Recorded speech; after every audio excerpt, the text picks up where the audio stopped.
It is already August. I can't believe how fast this summer has gone by, but I've been spending a lot of my time kind of split up this summer where some of it is outside and some of it is in a dark basement without much lighting, making candles and prepping for the fall and holiday candle season, which is the biggest and busiest time of the year for me as a candle maker and small business owner.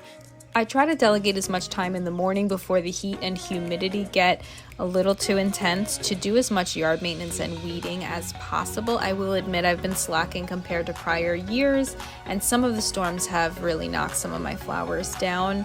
But I do harvest some of the blue sea holly in this video, which we will keep its color when it dries out, and then I'll use it for dried bouquets. I've been doing a lot of fall wedding bouquets already and wedding arch pieces. These are just absolutely beautiful. The bees love them, and I keep some for the bees as well.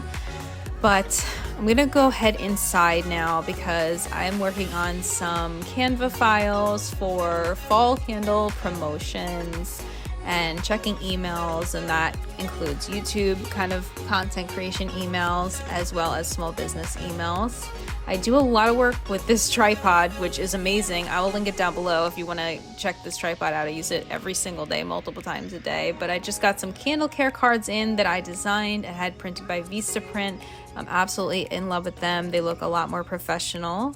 And I try to get some workout time in. I recently injured my knee, which is like a whole other thing, but this was before that, and I'm just trying to get a little bit of movement in before I, end up in the basement making candles for the rest of the day or something like that.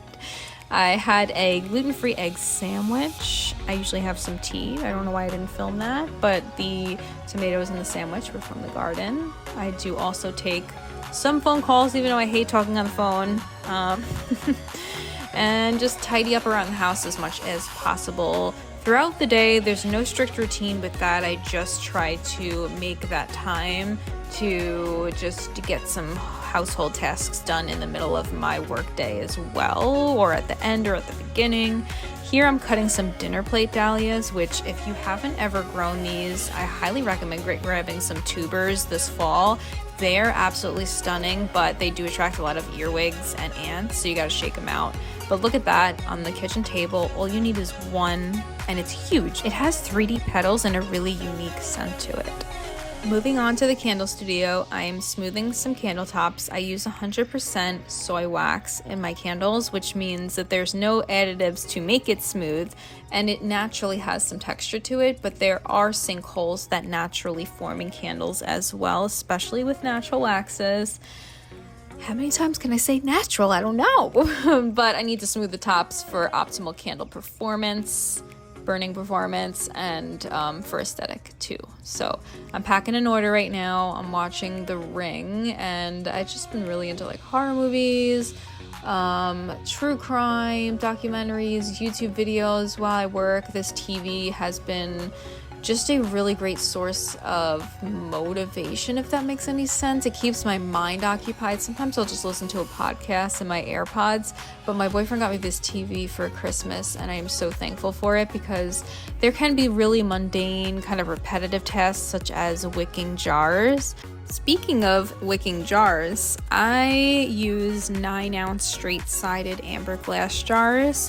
And when I first started my business, there was a glass shortage, so I was only able to use the clear 9-ounce glass jars. And I was really bummed because my whole vision for Amber and Oak was to have the amber jars.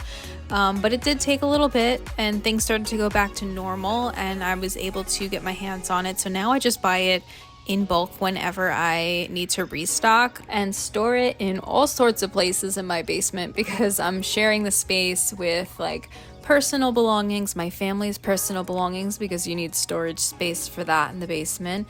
So small business supplies, which are like in bulk if you want to get the right pricing for the cost of your goods, and personal supplies all mixed together in the basement. I'm looking forward to hopefully being able to get my own space sometime. I am moving to a new space soon, I think, and that will be a whole different challenge to figure out a setup, but I'm really excited for it because it might spark some new efficient ways to get things done. It might be more challenges as far as storage goes, but we will see. I've been so blessed to have like a built-in candle bar setup. Like this bar was here in the 60s and 70s when the house was built, and it has storage shelves behind the bar. I didn't have to build anything. I literally just set up camp and started pouring candles. It's a really efficient work triangle. I can swivel back and forth from each side and pour over on one side and put a different scent on the other side, and it's been working out really great for the time that I've been here. But I'm just looking to kind of move up a little bit. I need some more space, moving on to bigger things, and I would like some better lighting because it's really dark in this basement. But other than that, I'm working on my fall and not fall and winter, fall and holiday candle collections, and pouring the fall and Halloween candles, which are so amazing to come up with. I love coming up with the stories that go along with each candle, and the blends, which I make all my own scent blends. I don't just grab one fragrance oil and say, you know, this is this scent. I really enjoy mixing and matching and coming up with my own vision and my own blend.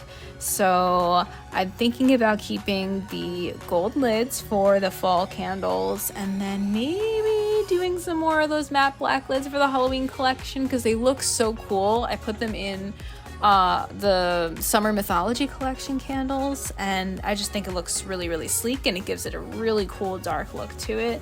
I think a lot of people will like that for home decor, so we'll see. We're gonna switch it up with the lid color a little bit. Also making a pretty big, maybe kind of not really that big if you look at it from the outside, but to me, a really big change for label design for fall. So stay tuned for the reveal about that, because I'm just kind of making it more story oriented compared to more picture oriented with the little sketches that I put on all the labels. And I'm hoping it'll really add to the mood of each candle, the story behind each candle. And yeah, I think that is pretty much all I want to say in this video. It's just like a little snippet of my day. I hope you enjoyed kind of seeing a little behind the scenes of the candle business. I know it's not the most glamorous setup, but it works so well for me, and I am so happy that you guys are here keeping me company, watching my videos. Please make sure to subscribe if you haven't already and you want to see more videos. Let me know in the comments what kind of content you're interested in seeing, and I will see you in my next one.